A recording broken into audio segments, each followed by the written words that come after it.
Oi, gente! É 18 de agosto de 2025. Que privilégio! Segunda-feira e nosso encontro marcado segue no ar aqui pelo canal do Aprova para a gente construir conhecimento e cidadania juntos, entender democraticamente as idas e vindas dos pensamentos, das reflexões, das possibilidades de interpretação dos diferentes fatos à nossa volta, considerando o que já construímos até aqui e fazendo prognósticos.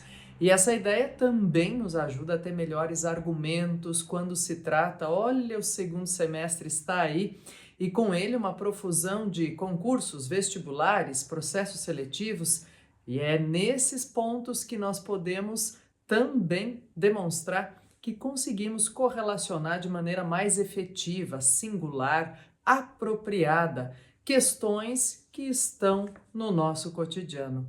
E é por isso que eu te digo sempre, olha, seja convidado, se sinta em casa porque a casa é sua, mas se ainda não se inscreveu e ativou as notificações, faça isso. Se já é habituê, se está conhecendo agora também, compartilhe com alguém com quem você queira ter alguma tratativa de interesse de assuntos aí, faça isso. E também, olha, se está conhecendo agora e ainda não viu programas anteriores, fique à vontade, porque eles ficam registrados. Nosso processo de construção aqui é atemporal. Então, se você for acessar um programa mais antigo, não há problema, porque a gente faz com todo carinho, respeito e dedicação para que você se sinta informado a qualquer tempo.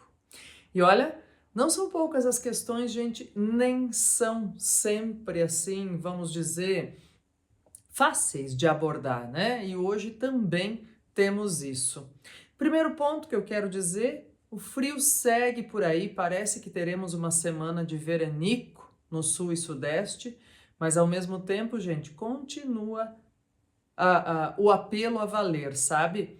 A gente continuar fazendo o ciclo de doação, roupas, agasalhos, cobertores para quem precisa. E também continua o apelo aqui para a gente dar tempo produtivo de tela neste 2025. Estamos em agosto e tirando o meme de dizer por aí, né, que nossa, agosto foi loucura, já veio com 15 dias em 15 dias, né? E já estamos na segunda quinzena deste mês, que em geral é considerado um mês mais longo, que passa mais devagar na nossa percepção, né, pessoal? Mas vamos firmes, trabalhando, estudando, construindo, melhorando empaticamente o mundo à nossa volta. Vamos lá. Então, como disse, não são temas sempre agradáveis de se tratar, mas são necessários e nós fazemos questão de tratar juntos por aqui, porque afinal de contas, juntos nós corremos o risco de aprender mais e sofrer menos, não é verdade, gente? Então vamos lá, olha só. Não há como não tocar no processo esta semana, né, gente, que se desencadeou de discussão sobre adultização de crianças. Vamos falar disso, das repercussões do vídeo extremamente didático do influencer Felca, feito na última semana. Vamos falar também, pessoal, do encontro de Putin e Trump lá no Alasca e das novas informações sobre um possível encontro nesta segunda-feira de Zelensky e Putin. Vamos trabalhar com isso pensando em desdobramentos desta guerra desumanizadora, palavra que já se banalizou, como já disse aqui outras vezes, né, gente? Mas que a gente não tem adjetivos, às vezes, para descrever esses processos desumanizadores que são os conflitos ainda na contemporaneidade. Guerra da Ucrânia. Vamos falar também, pessoal, de questões relacionadas à inteligência artificial ainda uma vez. Quero destacar aqui alguns pontos cruciais e reveladores para a gente conversar.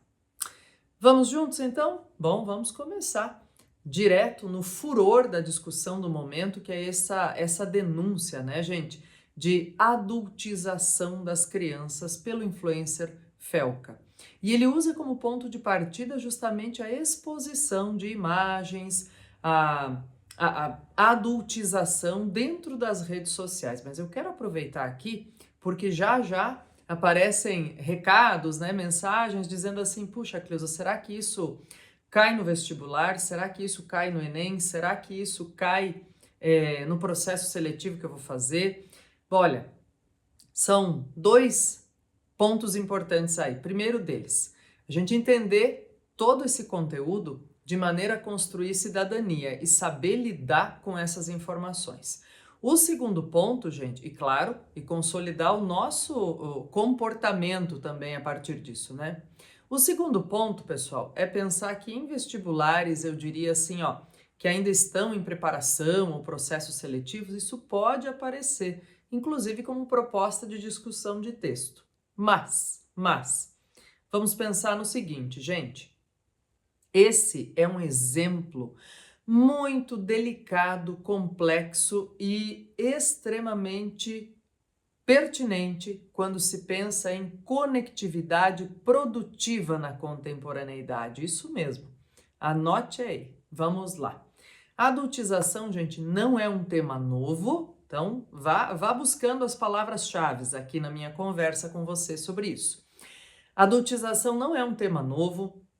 Basta lembrar, pessoal, que teóricos do século XIX para cá, século XX mais precisamente, início de século XX, vão buscar essas referências e nos mostrar que até a Idade Média, por exemplo, a criança era vista como um mini adulto.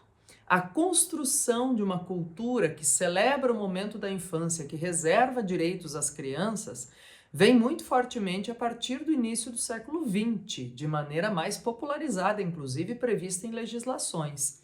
Aqui no Brasil, a gente vai ter o Estatuto da Criança e do Adolescente consolidado em vigor desde 1990. E também, pessoal, é importante destacar que a adultização não é apenas a exploração sexual ou sexualizada das crianças, mas a exploração de mão de obra, por exemplo, isso é adultização. Então, importante ter a definição adequada, pensando que uma criança que é exposta, cujo trabalho é explorado, essa criança também está sendo adultizada. Uma criança que tem responsabilidades dentro de uma casa, como adulta, também está sendo adultizada. Bem, e por que eu digo que essa denúncia, né, gente, é um ótimo exemplo para pensar em conectividade produtiva na contemporaneidade? Olha, gente, lá na metade de 2020, quando a pandemia de Covid-19 estava no auge, saíram números aqui sobre o Brasil de quase 5 milhões de crianças e adolescentes sem acesso à internet no Brasil para estudar, para continuar assistindo a aulas, enfim, a fazer o que era preciso para continuar os estudos, para continuar fazendo o que era necessário para a escola. Quase 5 milhões de crianças, então sem conexão à internet. Quando a gente pensa em conectividade produtiva, pessoal, e a não destruição da cultura da infância, olha, a gente pensa também que esse processo de interação, a história, né, de consumo ou interação com esse tipo de conteúdo denunciado pelo FELCA, é um exemplo de como nós, adultos, não estamos atentos à conectividade produtiva. Então, a ideia aqui, pessoal, também de que, como não é uma informação nova, a adultização e a falta de conectividade, né? Como não são informações novas, mas foi preciso um influencer, né, um youtuber com o alcance que tem o FELCA, denunciar, chamar atenção, trazer à tona didaticamente, para que isso entrasse na pauta e virasse, né, como está chamado aí num dos links que eu deixei para você, do tsunami FELCA, que fez com que vamos dizer assim, políticos de qualquer espectro se inteirassem e viessem a público, agora sim, acelerar projetos dessa natureza. Políticas públicas, gente, repensar essa interação, como disse, tudo isso. Também tem notícia nova a partir desse desenvolvimento, desses desdobramentos, que eu estou deixando para você, dizendo de uma série de pessoas, de adultos que dizem, opa, vou repensar a exposição do meu filho, da minha filha, dos meus filhos nas redes sociais. E, em contrapartida, ou como um eco disso tudo, pessoal, nós temos notícia de que a Austrália, informação que eu já trouxe aqui no final do ano passado, a Austrália havia proibido redes sociais para menores de 16 anos. Ela consolidou essa proibição neste 2025, incluindo o YouTube, também proibido para menores de 16 anos, dando prioridade para que, de fato, adultos interajam com isso. Num tempo, pessoal, né, que nós temos aí, vou falar de uma situação que também veio à tona essa semana, com especialistas assim, dizendo, gente, vamos conversar a respeito, o que está acontecendo, né? Num tempo em que a gente fala de adultização de crianças, também é preciso falar da infantilização de adultos. Pois é. E do que estou falando? Certamente alguns de vocês, ou muitos, ou todos, já vão dizer, é verdade, Cleusa, já ouvi falar dessa história de adultos usando chupeta. Pois é. Bom, vamos aproveitar e engatar num tema também, pessoal, que requer muita maturidade de adultos por perto, que é a história da inteligência artificial, e que a gente tem visto muitos adultos, né, profissionais, metaforicamente, aí usando a inteligência artificial como uma chupeta, né, como esse processo de muleta, de infantilização mesmo, ou de insegurança. Vamos lá. Olha, eu estou deixando uma pesquisa, um estudo aí para você, que foi divulgado em periódico internacional, dizendo que 1 em cada 7 artigos da área biomédica em 2024 foi escrito com a ajuda de inteligência artificial ou revisado. Gente querida, até aí não há problema algum, né, em fazer um uso produtivo. Um uso produtivo e não passivo de inteligência artificial, já vamos falar disso também, que tem um link que eu deixei para você. Olha só, quando a gente fala disso, até aí tudo bem. Agora, existem percepções ou existem leituras mais apuradas, mais cuidadosas de uma série de artigos, fazendo menção ao protocolo de vocabulário utilizado.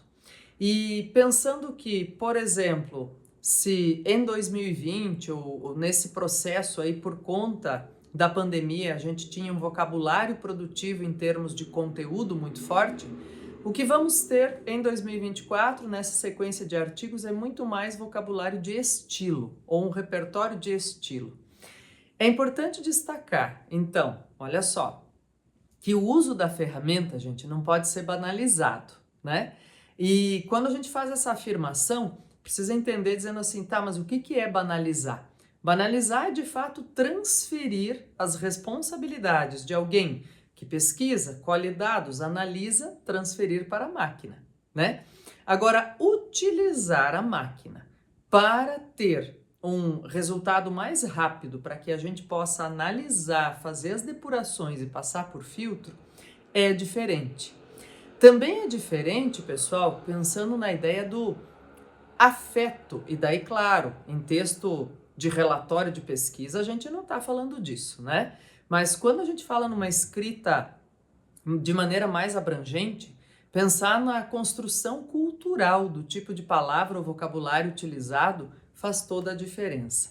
E aí vem uma questão de um link que estou deixando para você também, da Thelma Pantano, que é especialista, que é pesquisadora na área e que deu uma entrevista muito interessante na semana passada sobre usar IA de forma passiva ser um processo emburrecedor.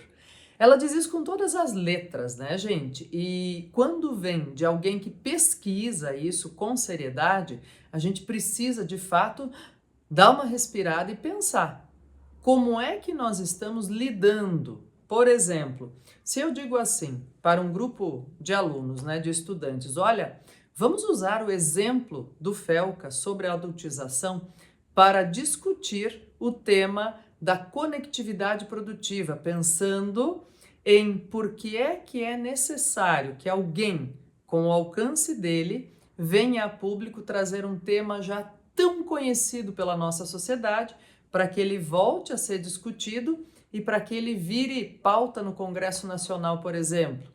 Você diz, opa, peraí, não sei fazer isso, vou jogar na inteligência artificial. E até aí, gente, não tem como proibir alguém de fazer isso. Agora, tem como gerar, pelo menos, a ideia da pulga atrás da orelha, gerar o desconforto de dizer assim, você pode jogar na inteligência artificial, mas o que é que você vai fazer a partir daí? O que é que você vai aprender a partir do que você ler a respeito, do que a inteligência artificial fizer para você? É isso, é esse ponto de convergência que nós precisamos dar luz. É a ele que precisamos dar luz, dizer o que você vai fazer com as informações depois. Vai aprender, vai contestar, vai procurar associá-las com outras, vai entender melhor essa referência, né? E quando eu falava, gente, no processo de uma necessidade de adultos responsáveis, o que a especialista aqui, a Thelma Pantano, diz, em algum momento, né, quando ela diz qual é o papel dos pais no desenvolvimento dos recursos, ela diz, olha, é desenvolver recursos como maturidade cerebral que tem que começar no adulto. No hospital, né, onde ela atende, ela diz, muitas vezes eu pergunto, quem é o adulto aqui? Porque nós vemos comportamentos em crianças que espelham os pais, que querem mudar o comportamento da criança, mas fazem o mesmo. Olha só, gente, isso é fundamental, pensar, refletir e agir. Por quê? Porque a gente aprende pelo exemplo. As palavras podem, em muita medida, né, o Papa Francisco usava muito essa frase, podem em muita medida convencer, assustar, amedrontar, até chantagear. Mas quem arrasta, gente, é o exemplo. Então é bom para a gente pensar nessa reflexão, olha quanto conteúdo.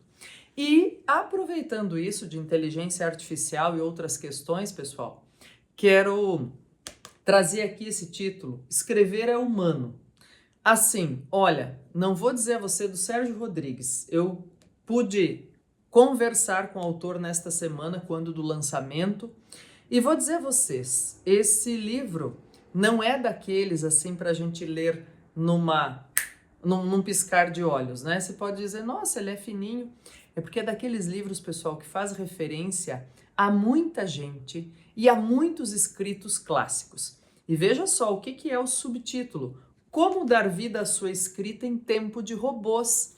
Ele está trabalhando com a ideia de que escrever é uma ação, é um ato humano em tempos de inteligência artificial. É justamente revolucionário, contestador, que a gente não delegue as funções que a gente tem, que nos validam como espécie, para a máquina. A gente pode usar a máquina a nosso favor, mas não como sabotadora daquilo que pensamos ou daquilo que podemos construir.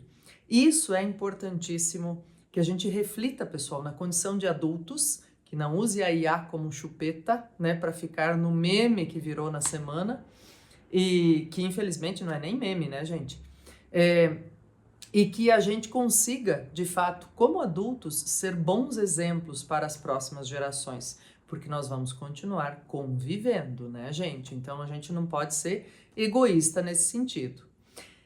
Pontos importantes, pensando em diplomacia, gente, e em guerras no século XXI, cuja definição como desumanizadoras, né, essas guerras, eu já disse que muita gente já falou que é uma definição banalizada já, né, de tanto usar, a gente desgasta essa palavra. E a gente às vezes não tem nem nome, não tem nem como batizar o que sente. Bem, importante que a gente sinta, porque somos todos humanos, né? E se escrever é humano, sentir também o é. E olha, pessoal, nós tivemos notícias aí na última semana, né, desse encontro do Trump com o Putin no Alasca, e muitas questões aí parece de guinada pró-Putin em relação a discursos ou as imagens trazidas desse encontro. Então, estou deixando o link para você também. E mais ainda, nesta segunda-feira, então deve acontecer ao longo do dia, um encontro entre o Zelensky e o Trump. E nesse momento, Zelensky apontou no final de semana agora que, pela primeira vez, pode ceder território à Rússia. Vamos acompanhar os desdobramentos juntos, pessoal. Pensando, sabe, sempre como eu digo, em mandar energia boa para as pessoas que mais precisam, que são os civis, são os cidadãos comuns que são afetados diretamente, dolorosamente, por esse tipo de conflito, por esse tipo de guerra. Um grande abraço a você, que você fique com o coração quentinho na semana. Nos vemos por aqui na próxima segunda-feira. Tchau, tchau.